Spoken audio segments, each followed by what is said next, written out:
Happy to do that. And it really came from my own personal experience, but also watching the experience of others. I ended up having a very large burnout.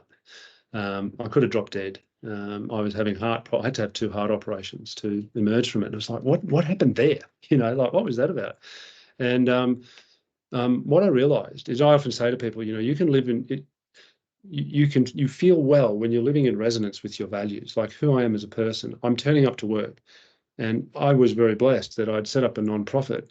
And I would say I couldn't have been more a bullseye. What I did every day of my life was absolutely resonant with what I wanted to be doing. I wanted to be helping saving the world's forests, and I wanted to help people through that process, help Indigenous communities, local communities, workers.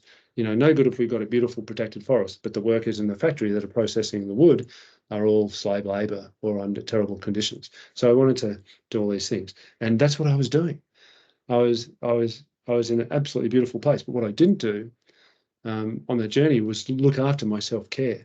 So I was, there was a period of time where I was, 3 times a month I was flying to Indonesia, for a week at a time, coming back, and just ridiculous. And then I'd come back and say, well, I have to go to Brazil because I've got to go and see the team there. We had people working in 48 countries, and I was managing everything.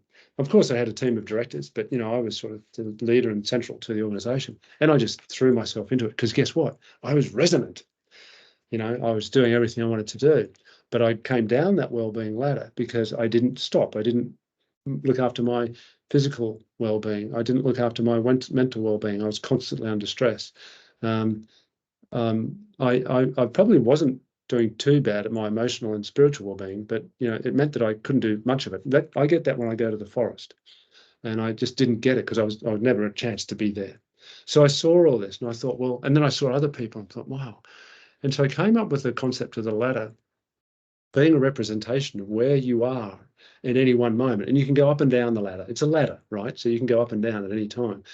And the two determinants that I felt that would take us up or down the ladder is, are we living in resonance with who we are?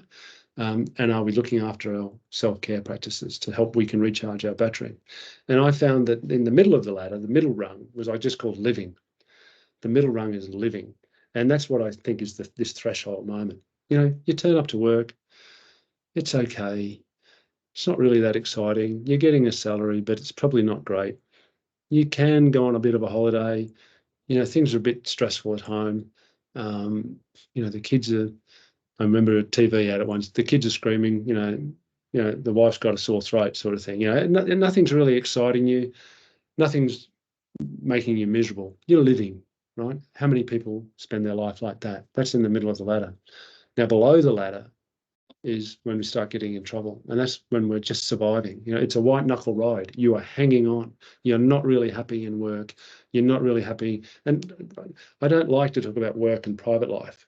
For me, it's life. You're not really happy in life, which could be that, maybe everything at home is well, but at work it isn't, or vice versa. But it just means you're just hanging on, like you're hanging on to that rung of the ladder and hoping not to fall down further. And that can come when you're living in some dissonance.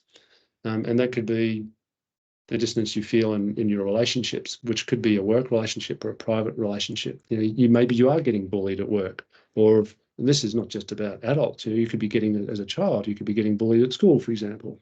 And this is bringing you down that ladder, and you're just hanging in there, trying to get through that every moment. If that continues, the longer you're in that space, you risk dropping down into burnout because you're just so emotionally engaged in struggle, so spiritually, mentally, physically engaged in the struggle of hanging on to that ladder that you eventually slip down into burnout. And once you're in burnout, you're in trouble, because in surviving, if circumstances change and you start feeling more resonant, you can climb up the ladder.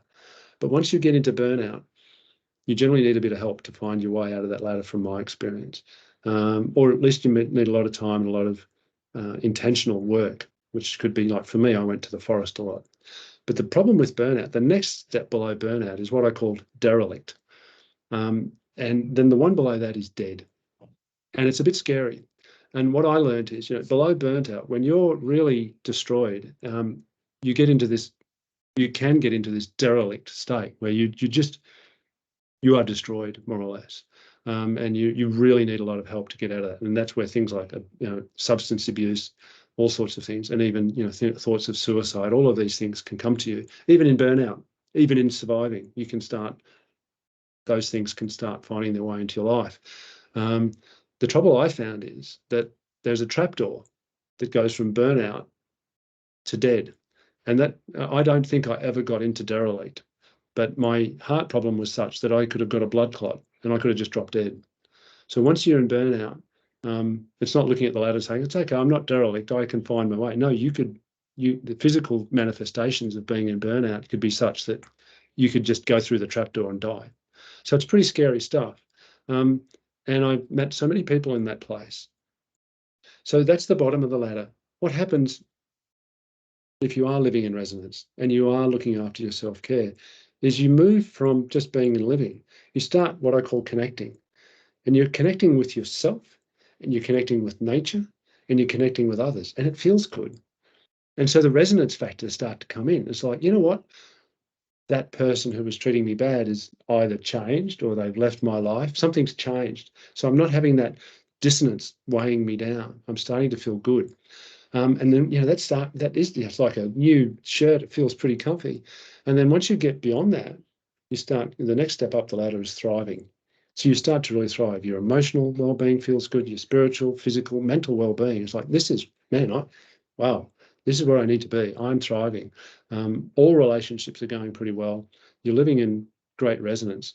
But there's another step above that, which we probably don't permanently inhabit. We inhabit the top step on the ladder periodically, and I call it dancing. And that's when you are there. You are in where you absolutely need to be. Everything around you is resonant.